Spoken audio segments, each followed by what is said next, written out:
My name is Sophia Izokun. I think Nathan already gave the introduction. So I'm here today to talk about a specific problem, which is how is it that data transformation essentially is talked about in a data engineering problem. Usually, is talked about as a data engineering problem, which it is, but it's also a UX design problem, and I'm going to present that case today.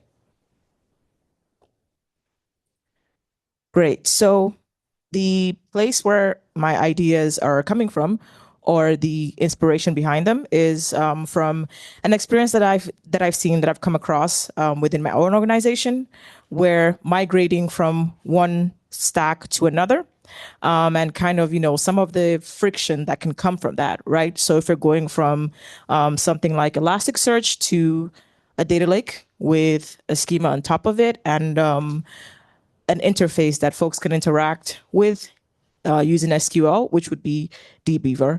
So it's not necessarily something that is unique to any one organization. It's actually kind of a trend in the industry where folks are choosing to migrate into data lakes, and they're using open source schemas like OCSF away from, I guess you could call them enterprise CMs like Elasticsearch. So with all of that being said, we can then move on to the next part.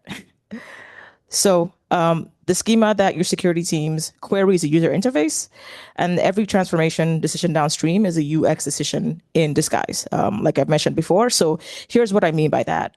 When we talk about transformation pipelines, we talk about them the way we talk about, again, ETL or data plumbing, something that happens on the upstream before the real work begins for folks like vulnerability response analysts, threat hunters, detection engineers, and all of that. So this is seen as invisible work going on in the back end. But for people who are actually working with these tools on a day-to-day basis, that schema is not invisible at all. That schema is the interface. It's the surface that they touch whenever they need to investigate any kind of problem or anything that's going on. So I think of it like every field that you're mapping in the schema, whatever it can be on the back end, is kind of like a button that they can touch and that they use, right? Because that's what they interact with on a day-to-day basis. So when you have a field that's null, when data is expected to be in there, it's like clicking on a button and having a broken hyperlink to the folks who are indeed working with it. So when we make these decisions without thinking of them as design decisions, when we treat them as back-end choices that just happen to have effects downstream, that's where the gap opens up between what has been shipped and what people can actually use. So this isn't a new problem. And I'm just going to go off on a brief tangent here in the next slide. So before going further into my point, when preparing for this talk, I had to really think about it because I hadn't heard the term usable security before, but I knew that I had an itch in my mind that I really wanted to scratch. So years ago, like many years ago, Jerome Saltzer and Michael Schroeder, hopefully I'm pronouncing names correctly, they published a paper laying out design principles for secure computer systems. And the quote I have here, which you folks can see, is from that paper, and it was quoted in another paper that has been quoted, that has been referenced below as well from 2022. So two aspects to the point that was made in the 1975 paper. User interfaces that promote usability, which is the first point that they make, meaning that the interface for a security feature, it could be logging in, encrypting a file, verifying a certificate, what have you. It should be easy, clear, and not frustrating for the end user in terms of what they've described here, which is psychological acceptability, the two parts that are important to be able to essentially get folks to use it. So the first one being user interfaces that promote usability. And the second one would be congruence between internal system mechanism and users' mental models. And this is really the interesting part here. This is the deeper one. So a mental model is the picture which a person has in their head of how something should work. For security to feel acceptable, what the system is actually doing under the hood needs to match what the user expects. Otherwise, the user is not going to make the correct decision, even though the interface itself might present that decision to them. But if they're not mapping, that's where that disconnect is, and that's where you're losing your user. So it's difficult to achieve because mental models are different in the physical world than they are in something like security. So you understand literally securing your apartment or your home. You lock the door, you put on your Ring camera, whatever it is that you do. But it's not the same if you're thinking about security situations, right?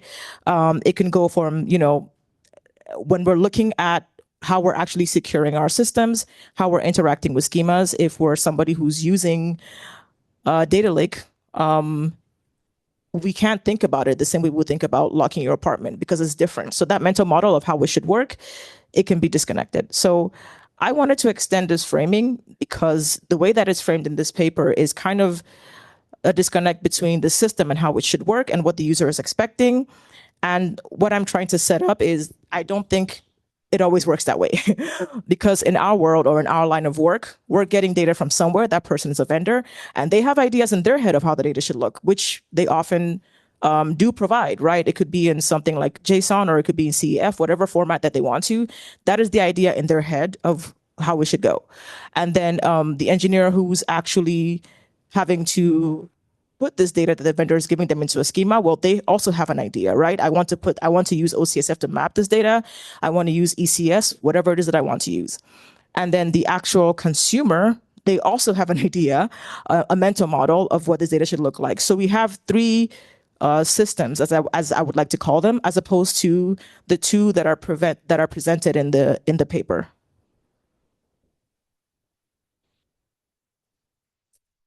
All right, great.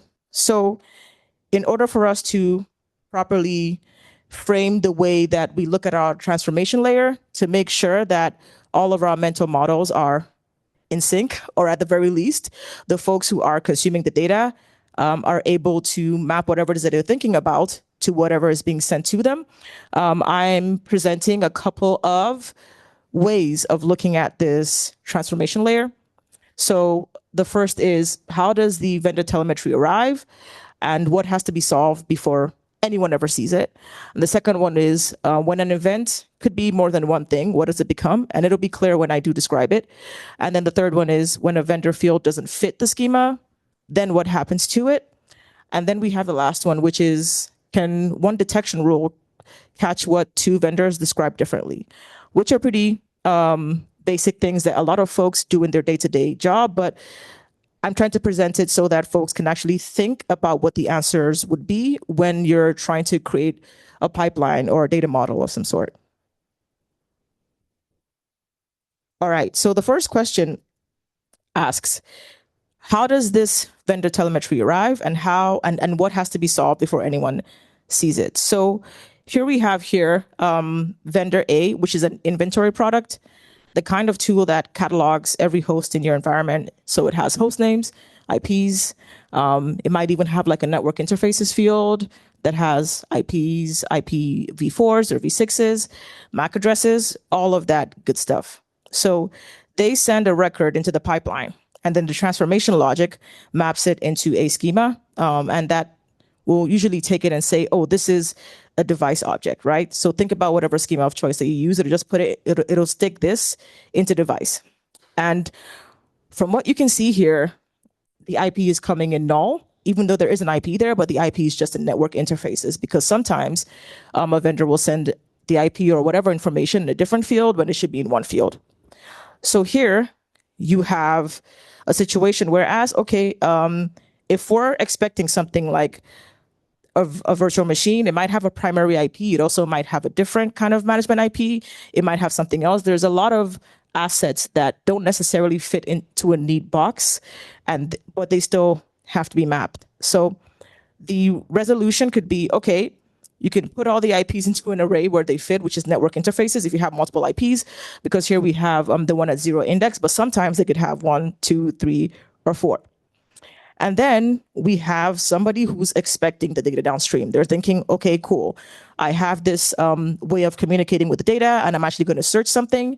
And then they go in there trying to search something. They go into device IP, and device IP is empty. And now they have to go into network interfaces to find what they're looking for. And then let's say you have another vendor whose data looks something different to this, right? They do have a device IP, but they don't have network interfaces. So then they're going to be mapped into the IP field as opposed to network interfaces field. So that's one of these examples where we kind of have a disconnect there. And in this case, I'm thinking about using, okay, cool. We have the format, it's coming in a different manner. And we also have vendor variance, right? Which is what I explained in one vendor sends the data with the device IP field actually filled in, while another vendor sends it with the network interfaces. So we're looking at the same type of information, but it's coming in two different ways.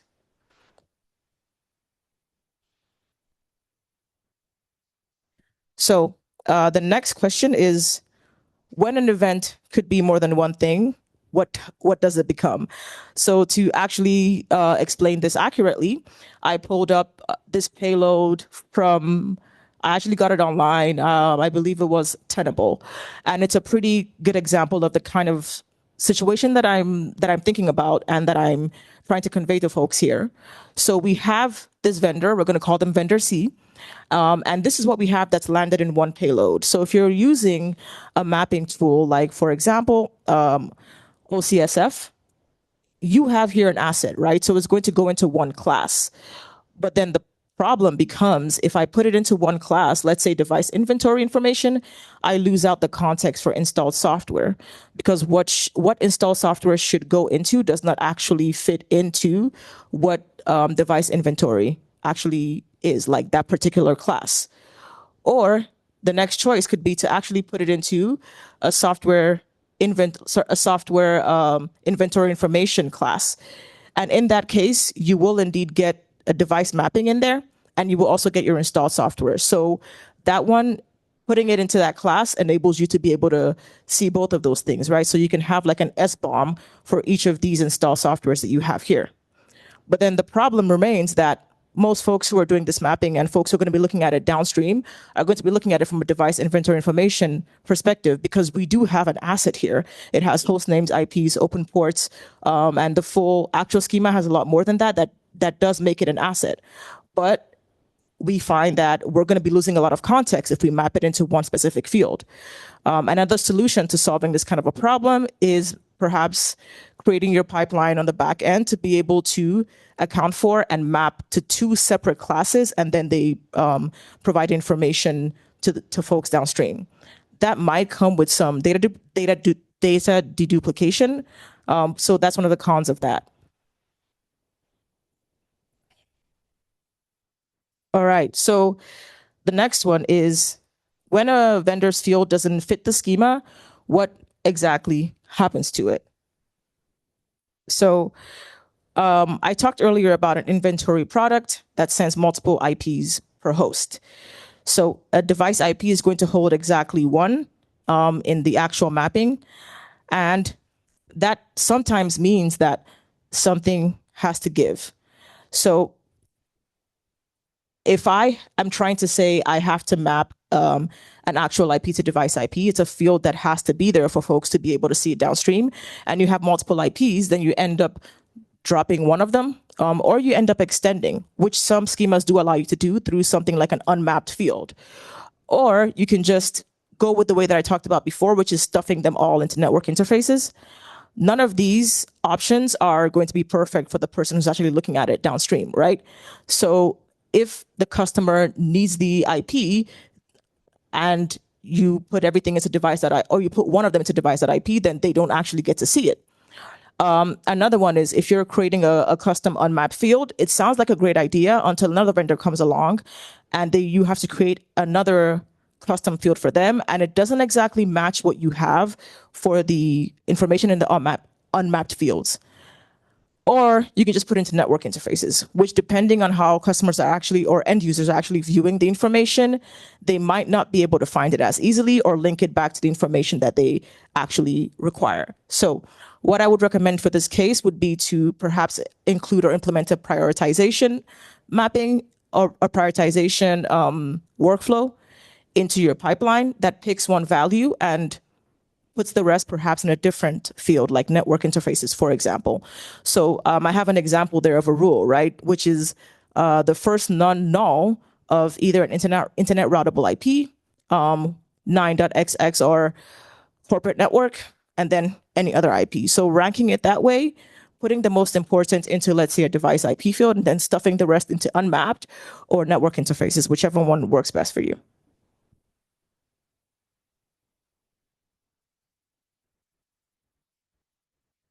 And then the next one is, oh, sorry. I think I repeated one. My apologies. Okay, so the next one is cross vendor parity. So essentially thinking about, can one detection rule catch what two vendors have described differently?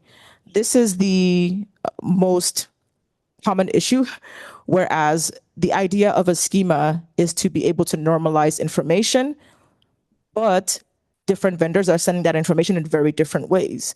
They might send information X in an array, and then you're gonna have to figure out how to actually parse the stuff from that array and normalize it, and then put it downstream.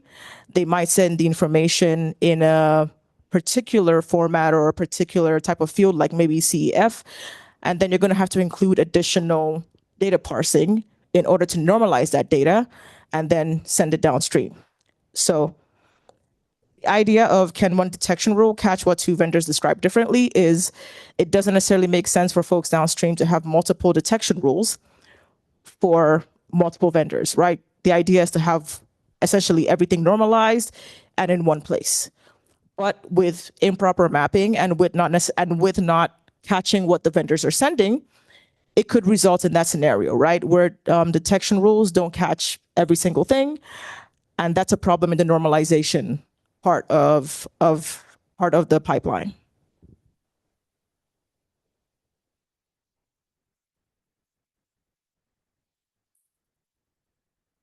Oh, sorry.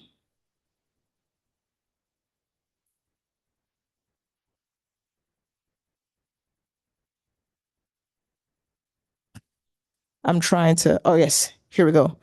So yeah, the next part I want to talk about is, tomorrow, of course, is a Friday, like was mentioned before. So in terms of what you can do when you get back on Monday, these are some of the questions that I believe you can ask as you're building your pipelines and trying to map data to your schemas.